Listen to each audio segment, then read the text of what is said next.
Well, that day did not go how I planned. It didn't suck as much as I thought it would because of the rain. My eyeballs are burning out of my head right now, and my face feels like I dipped in cement. But it could have been a much worse day. Lauren had a good day. I missed some of the rain, certainly not all of the rain, and we'll talk about Mickey Manel last day, but he raced fantastic. For a horse that's in the sale on Monday, I've actually had a couple of people text me already about Mickey Manel, and I know what I had told them I thought he might bring, and that might actually be on the low side of it the way he raced today. Lost the shoe, it's somewhere in the mile. I can't tell you where the shoe came off. I know when I turned to go to the gate, he had 4 on, and when I pulled up after the race, there was 3 on. Left front shoe came flying off somewhere. Pretty clean. I didn't hear him grab it. I didn't see it come off, but it definitely left at some point. So we'll talk about him last because he did race very, very well today. And the horse that started off the day raced excellent too, Smoking Hot Irish Girl. That's a big mile for her, 55-4 again. That's kind of top speed for her. And I will tell you this, I said to Tim, she can stay around for a while because it's not like she can do in that class and she'll do good every week in that class, but she won't run off and run off and run off. She'll probably stay with us until she gets to that 10-win mark. But I was very, very happy with the way that Smoking Hot Irish Girl raced today. Left, controlled, let Aaron go, and Aaron kind of kept going and going and stretched us a bit. That's probably why she didn't have a ton of pop on the end of the mile, but still had enough. I thought she raced very well. A very good third in 155-4, trotted in 56-1, 56 flat. The next horse up was Lauren with Delicious Stone, and I didn't want to fill your head with a bunch of don't do this, because he's a pretty easy horse to drive. Yeah. It looked like you were going to leave out and look left, and everybody was leaving. Yeah, it's kind of how you thought it would go. I put him on the gate, and that's the only thing you can do is you get behind the gate and see what happens after the gate opens up, and everybody was leaving, so I knew I wasn't going to get anywhere if I did try to find a seat anywhere, so... Yeah, listen, he's such a nice little horse to drive, too. It doesn't really matter how you drive him. You can leave out of there with him, but I was glad you didn't because he has had a little issue maybe the last couple of months. Once in a while we'll scope him, and even with LASIK you saw a little blood there. Yeah. Just a few little flecks, and he's getting better and better, and you can see the way he finished up today, much stronger today. It looked like you were looking for room late with him. And if he had a clear seam at them from the 3/4 pole of the wire, obviously I think he probably gets the job done, but he raced really well. I was happy with the way he drove him, very happy with the way the horse was raced. I've been telling everybody, once we get him right, once we get him comfortable, I did notice too in the last turn, I said this after the race, you'd see the bike moving a little bit. For a horse, so we had the hobbles on him kind of tight to train him at Northfield, because when he came to us, he had gone from wearing no hobbles for 8 years of his life to the hobbles going on him. I raced him with no hobbles last week, and he was okay. 2 weeks ago, he was okay, but not quite safe enough where I'd say, yeah, we can race. Just throw them on him. Right. But what had happened was I was in Harrisburg, Tim's in Harrisburg, and Dean was just doing what the card said, put the hobbles back on them where they were before, which was kind of tight. Chris Lems drove them, and they were too tight. Tim said he let them out 4 holes, I think, today. Yeah. 4 or 5 holes, if I'm not mistaken. They put the hobbles on, and as soon as we hooked up the bike and everything, Dean even said something to Tim and said, those are a little tight. Tim looked at him and goes, oh, yeah. 5 holes, I think he said he let them out, and then I told him, I said, the way it looked to me on the TV, you can let them out another 2 easy. Yeah.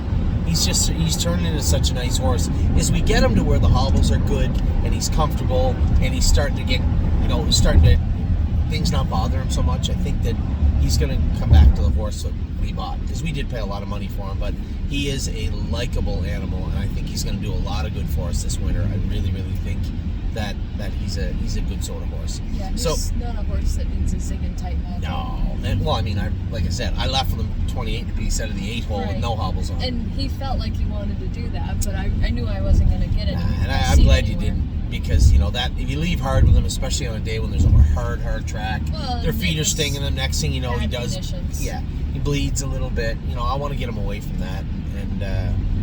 That's the thing about him, is he's smart enough to let you control him too. Oh yeah. Like most horses, when you go trying to blast out of the gate and then try to gather them up and take them back, they'll fight with you. No, he didn't fight at all. No, you could tell he was more than amenable just to let him drop back into the 5 or 6 or 7 or whatever it was. But he's such a nice horse. I was really, really happy with him today. We went out with Patrick. Now, I knew that Patrick won. He likes the mud about as much as I do. The track's really hard with mud on top. He's wearing flip-flops. He doesn't like the front, but I know at like even money or 3 to 5, whatever he is, unless there's an obvious place to go leaving out of there, like drop him into the 6 hole. But I don't want to get beat by letting an inferior horse control the race and then not being able to run him down. That might sound silly with a horse like Patrick, but I don't want to put him in a place where he won't win. I would rather get beat trying to win the race than not. And I know all the things I just said to you, I absolutely knew going into the race.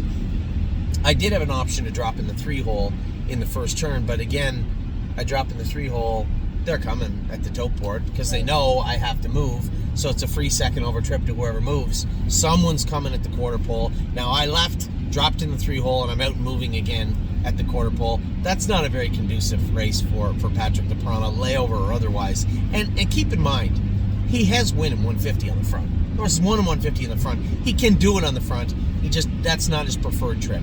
So he had all these things working against him, but you have to remember, he is down in class. He is 3 to 5. I can control the race with him. As soon as I made front, he kind of went to sleep on me. I'm like, I knew he'd fight a bit when a horse come, but like the horse that beat him, probably he's not supposed to beat him, but when you get the right conditions, the right track, the right horse, the right day, anything can happen. That's why we all love horse racing. I knew that I was in deep water halfway down the backstretch, but he did fight and dig all the way to the wire and raced very, very good. So Patrick the Piranha beat fair and square by a horse that probably shouldn't beat him. But as I say to everybody, they can't be on top of their game every start. You're going to have times when they're just a little flat. And as I said to Gary, one of our partners today that messaged me, I said, all the stuff I just said to you, I said to him, and I said, it's just a little flat. No big deal. Horse race good. Do I wish I was on the front one? No, but once I had a choice, a clear choice going into the first turn, drop in the 3 hole and be underway early, I wasn't going to get pinned in. Can't do that. Or march on to the front and roll the dice. I'm always going to change that. I'm always going to, take the ladder path. I'm always going to be in a position to put the race in my hands, or his hoofs, so to speak. And Patrick raced good, just a tiny bit flat today. The horse that was first over was probably at the top of his game today. So, not the end of the world. The horse raced well, pace 53 in the mud. The horse that I thought raced amazing was up next, Spitfire. It was raining real hard. Now the track's really starting to get hard as a rock. I can tell as the gate's picking up speed, Spitfire's not really having it. He's not really having much fun out there. His front feet, we've gone from flip-flops to no flip-flops for most of his career. He trots better without the flip-flops, but he's more comfortable in the flip-flops. You may not understand what I mean. He interferes a little bit more with them on. They're a little more protective of his feet. So there's give and take sometimes in the shoeing. And when it came to Spitfire, he's been much better without the flip-flops on, but factor in the rain, now the track's turned to pavement. Spitfire going to the gate. I had to watch him. I almost lost him 2 or 3 times coming off the car. And I'm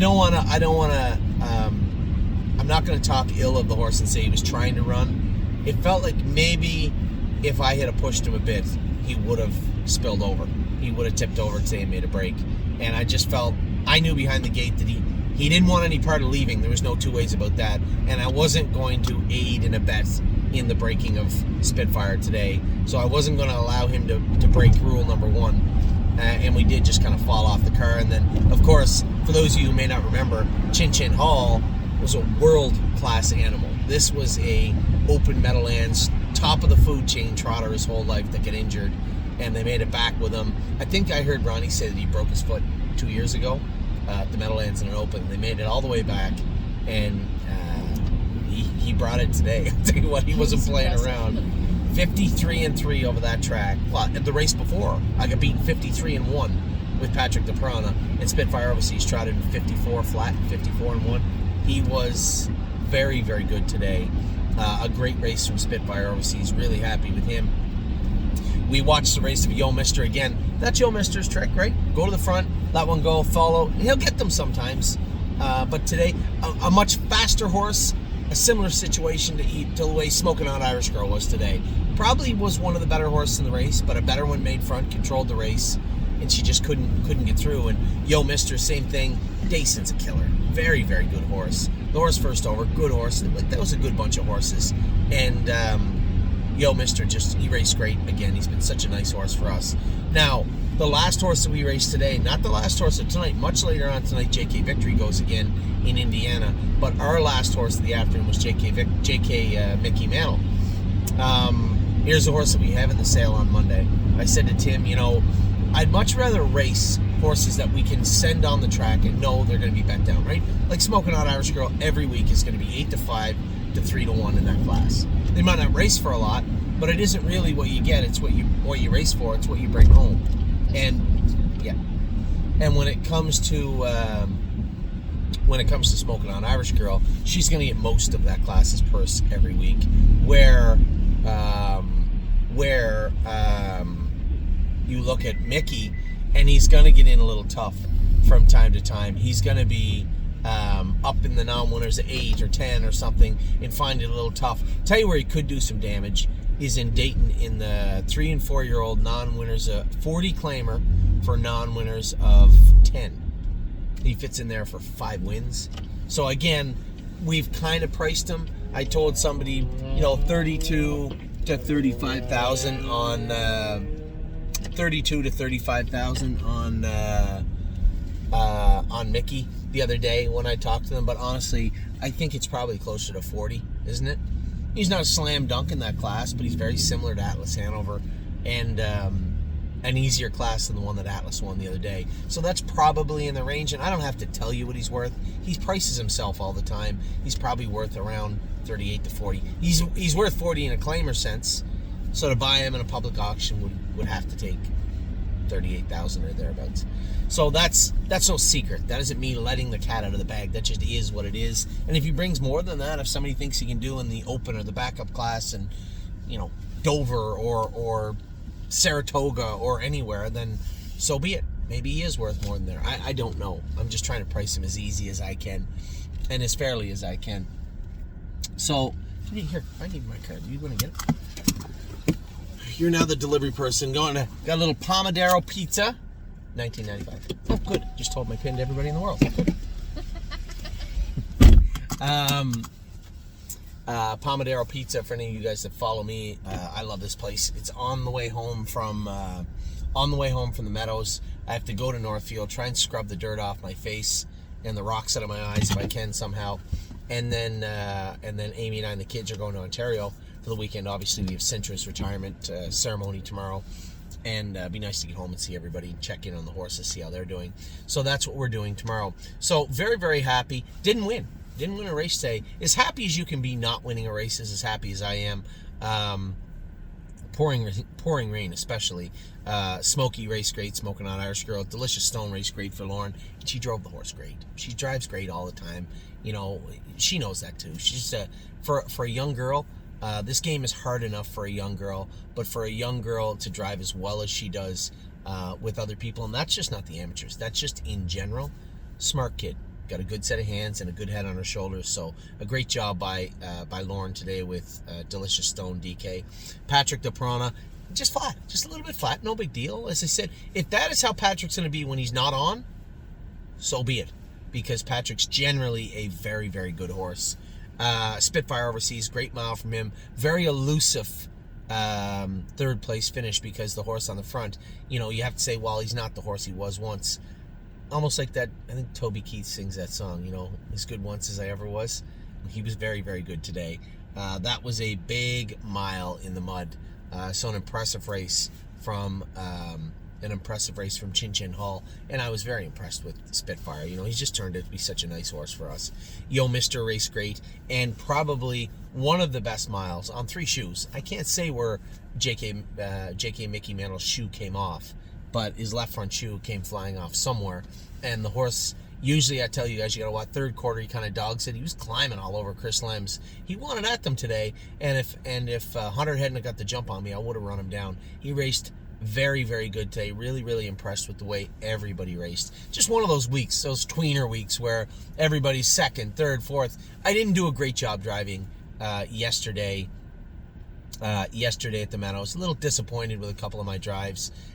Couple of horses were a little bit flat, but truthfully speaking, today did a decent job. I'm not really upset. Smoking Hot Irish Girl, I don't think it could have went any better, any differently. Patrick. That's just the way it shook out, and I'm not upset about that. Spitfire 53 in that track is insanely fast. And JK Mickey Manel's second over trip and race good. Happy with the horses, happy with myself, and we head into the weekend. Spirits high, as they say. JK Victory races tonight, so good luck to everybody with him. Nothing But a Dreamer races tomorrow. A number of people asking me, why would you sell Nothing But a Dreamer? Because he's a really good horse, and he's going to run himself out of classes in Ontario. Probably make a very, very good horse for somebody at Yonkers or the Meadowlands or Mohawk, for that matter. But we'll see how that plays out on Monday at the sale, at the auction, at Preferred's auction. Renegade Gypsy races tomorrow night also, so a newly minted, newly formed partnership with Ron Burke and Weaver Buscemi. Everybody got the best of it. I believe we cost ourselves a little money not going to the sale in Ohio, but we all got to, whoever wanted to stay in, got to stay in, and Mark Weaver got a good deal on a real quality horse.